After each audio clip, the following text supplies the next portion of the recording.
Hi everyone, and we're live once again to my interviewing of amazing people that I know. And you may recognize Tanmaya from one of our previous interviews. And of course, as I mentioned the other day, all of the people that I know are living multidimensional lives so that they can comment on lots of different things, and they're experts in many different areas.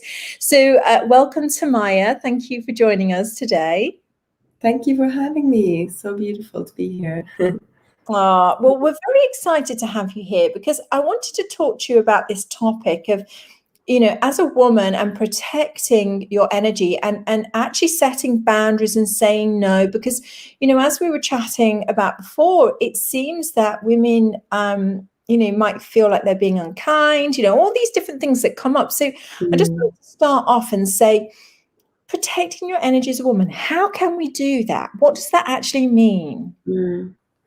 Well, what I've observed growing up and in my environment is that in general, as women, we still sometimes have a tendency to think that we need to be kind of accommodating or kind or warm towards people in our environment or in our families or in the world in general. And it's kind of a belief that we might have adopted, that in order to be nurturing or loving or caring, we always have to kind of say yes, whether that's to our children or our husband or anyone in our lives, really. And it doesn't serve us as women, and it actually prevents us to fully step into our goddesshood. Because if we don't know how to set boundaries, we kind of overstretch ourselves and we become inauthentic, right? We start kind of pleasing the world around us instead of actually remembering what it is that we truly want to live or to experience. And that's a very important aspect that we need to master as women. So that's really interesting that you said that because, I have noticed that as well, especially, my mum and mother's generation, that they say yes to everything. And you can see that they want to be happy and joyous in doing that. But you can see that lots of women are tired and they've got other things that they could be doing, self-care or whatever it is, but yet they still say yes. So that's really interesting that you bring that up.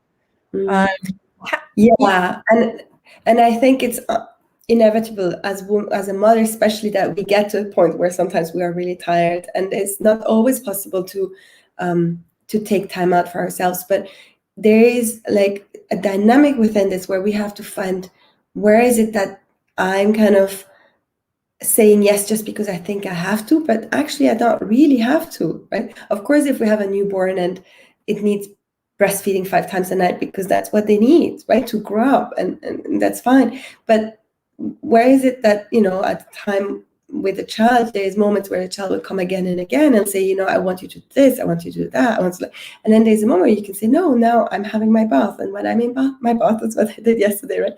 When I'm in my bath, I'm not playing with you, I'm actually taking my bath, right? And okay, that sounds super simple, but I think it also extends to other situations. Like, for example, I was just chatting to someone yesterday about, how do you deal with the difficult landlord, and the landlord that is disrespectful and is not taking care of the issues in the flat, and then is not wanting to pay back the deposit.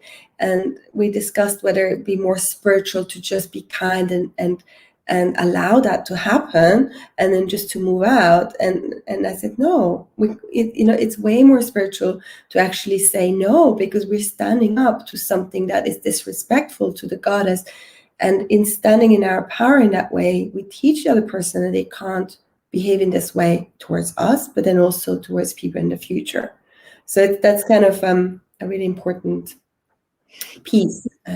Yeah. I like that, Tanmaya. I like that, bringing that to our attention, is that when we say no and we set that boundary, what we are doing is we are setting the standard for which other people are treating us. So we aren't being treated very well. Is it because we're not setting those boundaries and standards? There's definitely something in that in my experience, where when we are very clear and firm about what I call our energetic boundaries, because it's interesting, it's almost like it starts outside of us even, or of course it starts inside of us, but it is perceived outside of us. So the person that comes towards us, whether they know us or not, they will perceive how strong we are in our boundaries just from the energetic field that we carry. And that's something that people start to notice when they start using the tools from Empower Thyself, right? Because that's where we learn how to strengthen that energetic field. And suddenly, like, people that have been approached on the street all the time by, scammers, or suddenly notice that people don't do that anymore, because it's almost like they don't see or sense that opening in that person anymore. And so I personally had to learn that, because I was the kind of person who would always get, like all those people that would try and talk to me, and I had to learn how to say no. I don't want that. But now it doesn't happen to me anymore, because I changed my energetic field. And I think that's a great point that you brought up, Kate. Yeah, I love chatting how we get to to those points together.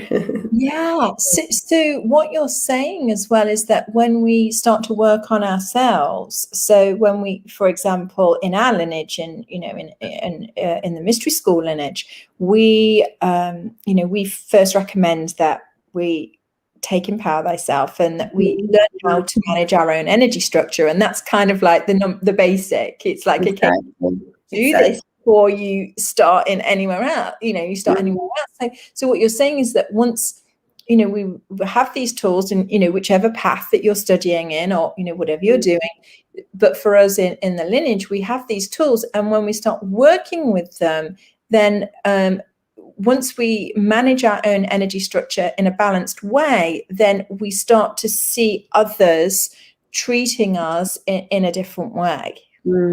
Exactly. And that's really one of the keys that we goddesses or women need to fully embody. And it's also a way of taking responsibility for our reality, right?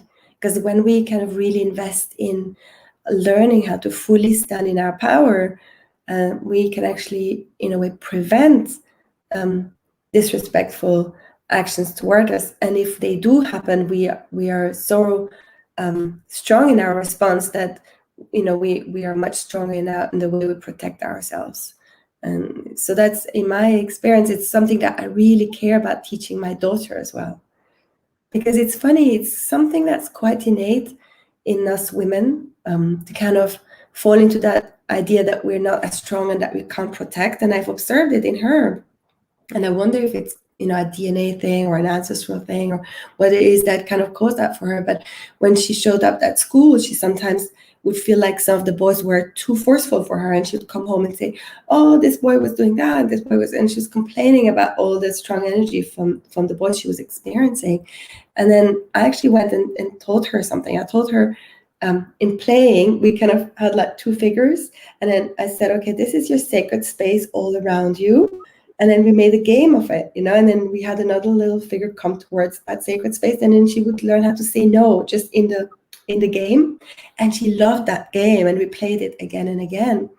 And then after that, she started playing it at school, because I talked to the teachers, and they started doing it together. And then she was fine. She realized that she actually can say no when a boy is coming at her with a lot of playful and forceful energy, and she felt a bit overwhelmed by energy. She realized now she can say no. And I feel like as women, so many of us needed to maybe learn that lesson as a child, so that we would feel safe to say no and to trust that our boundaries are being respected. Yes.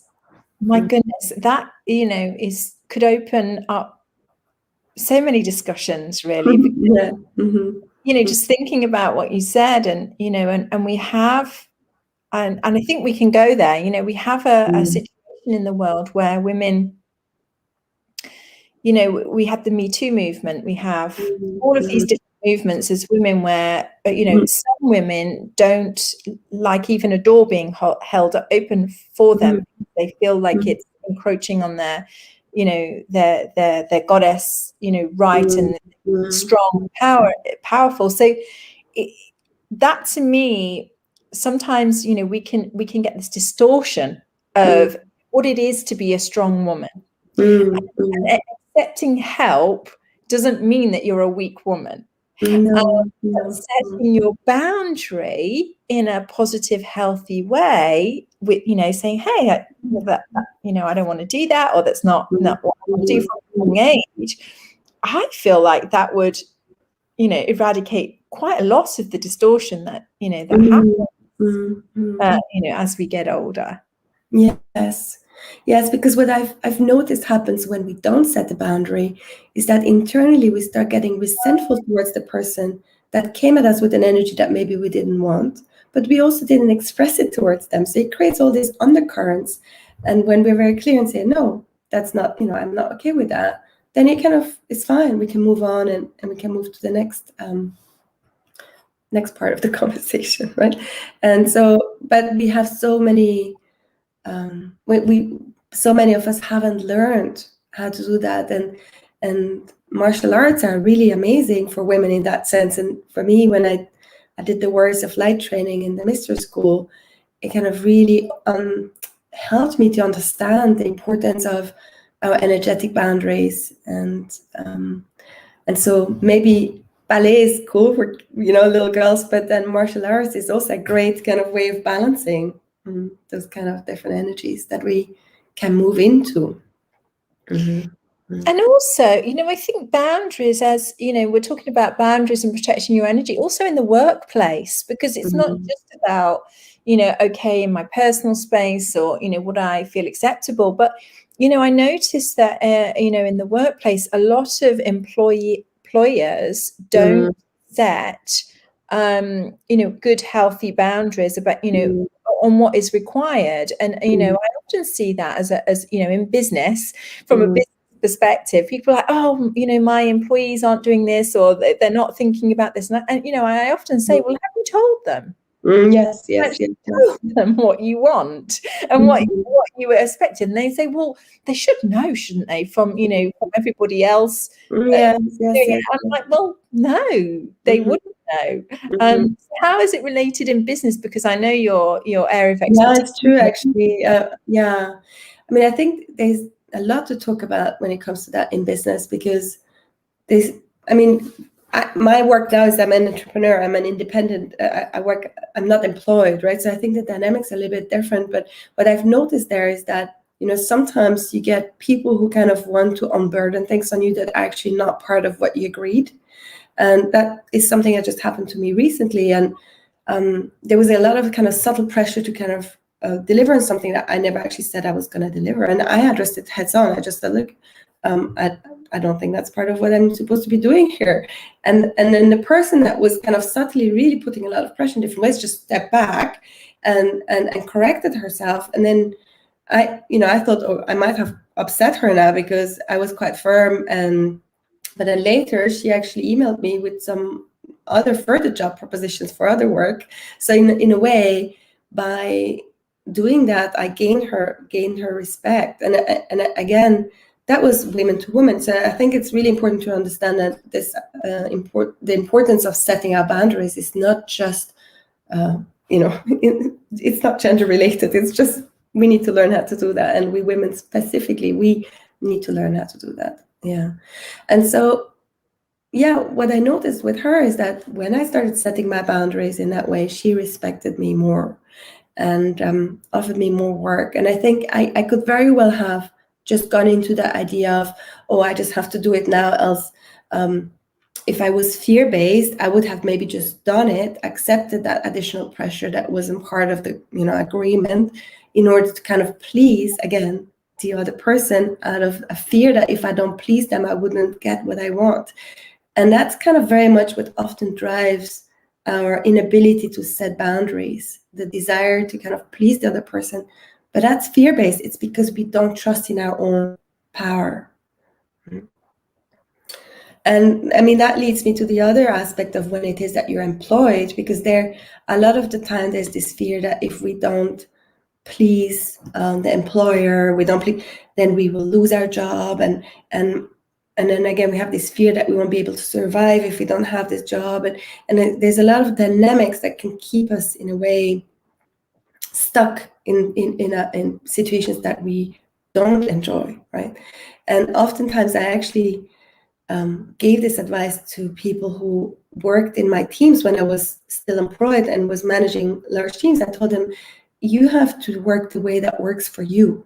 So try and see, of course we have goals that we need to achieve and we make them clear and we work together towards those goals, but how far can you stretch that, the rules around how you deliver those goals so that it actually suits you? And I think that interestingly during the pandemic, we started moving more towards that, with people working from home and being able to be more flexible with their schedules and all of that.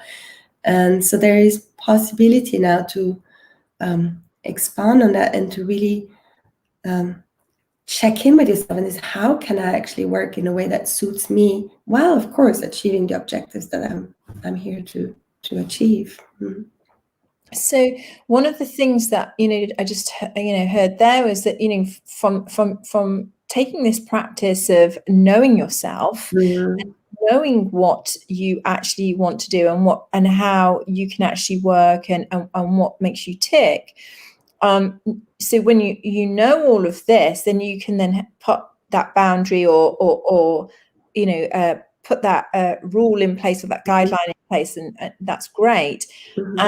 And then from that point, you won't feel resentful and you will feel a lot more joy. Mm-hmm. And therefore, the very job that you're doing, or the relationship that you're having, or the whatever dynamic it is, doesn't become a source of stress and mm-hmm.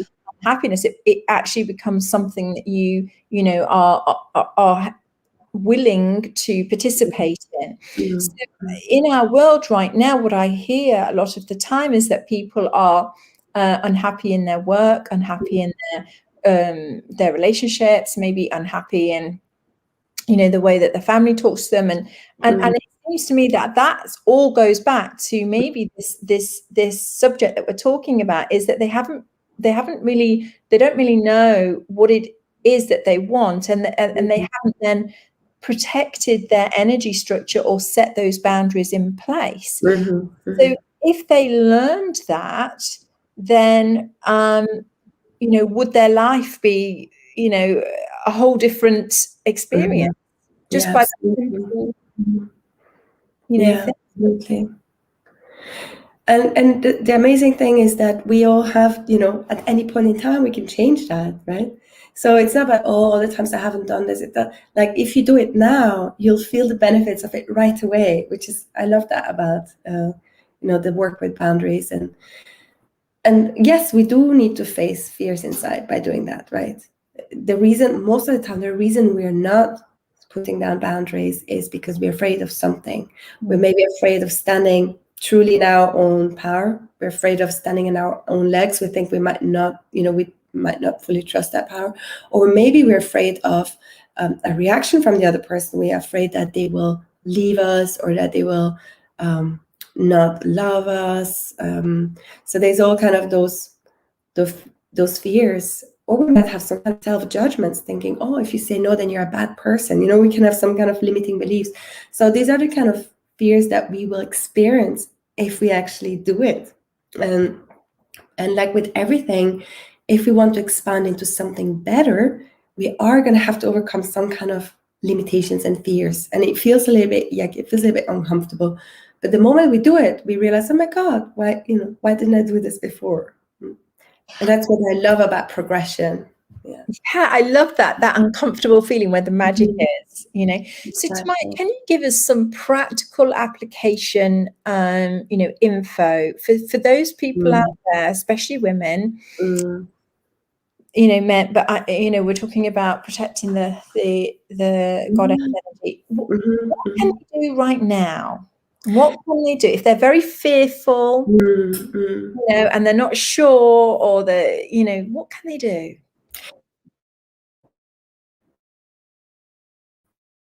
Work with the body, some kind of exercise, physical movement.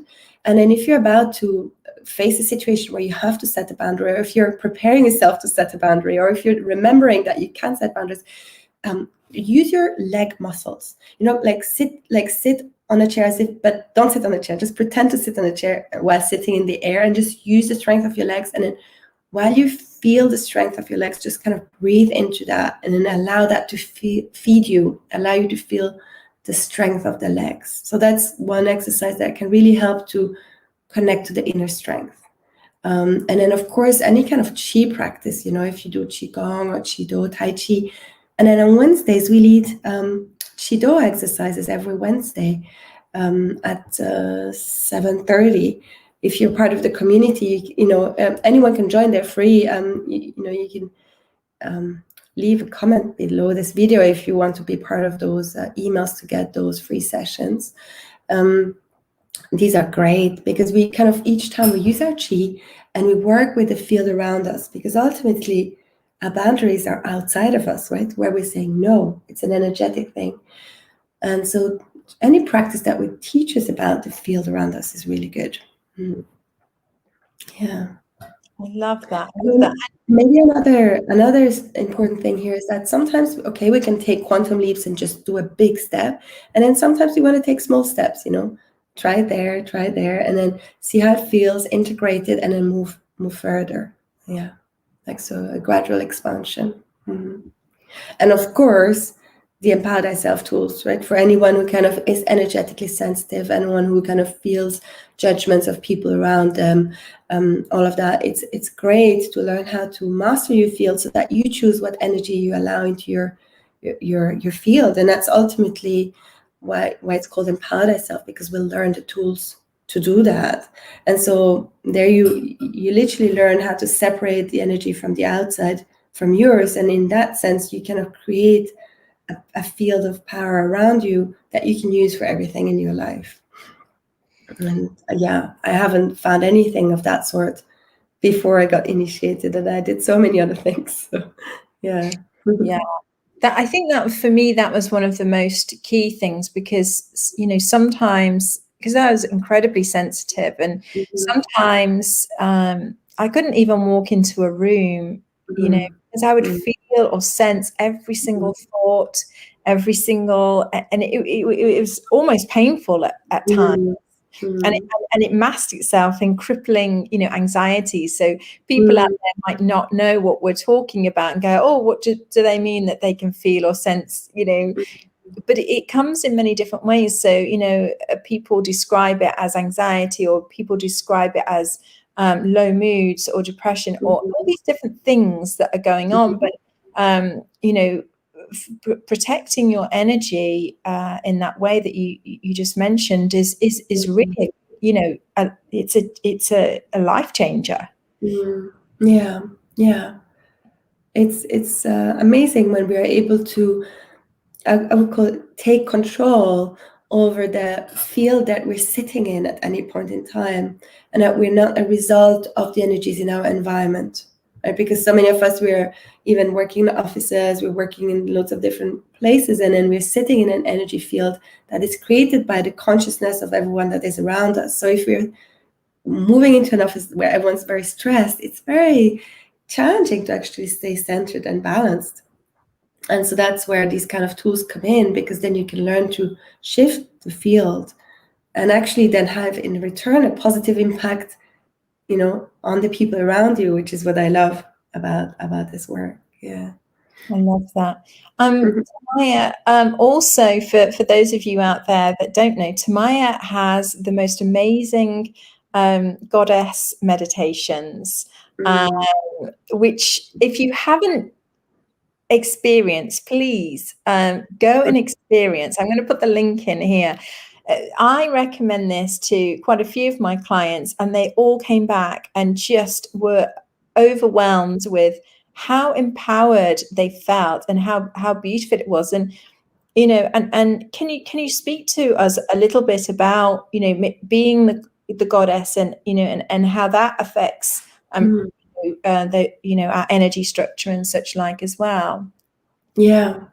Well, I kind of started that work with myself because I think I lost connection with the goddess a little bit when I entered the corporate world. I became very much like the men around me, was mostly men, and I kind of lost access to that softer, more gentle aspect within myself, but then also to the power of the goddess, who actually speaks from her truth and clarity. And so I started this journey back to connecting with her, and through that I found loads of practices that supported me, and started sharing these then in women's circles with other women, because in London it seems that a lot of women are looking for that more nurturing energy that we can have when we come together as women. And so the audiobook that came out recently is actually a collection of some of those practices that we have been doing in circle, which help us to connect more deeply, to let go deeply of any fears and tensions in the body, and through that to kind of really nurture the flow of the divine feminine within. And there's some practices that are about self-care and nurturing, and then some practices that are about standing in the fierce warrior energy of the warrior goddess. So we're kind of exploring both pillars of of the tree in that sense. Mm-hmm.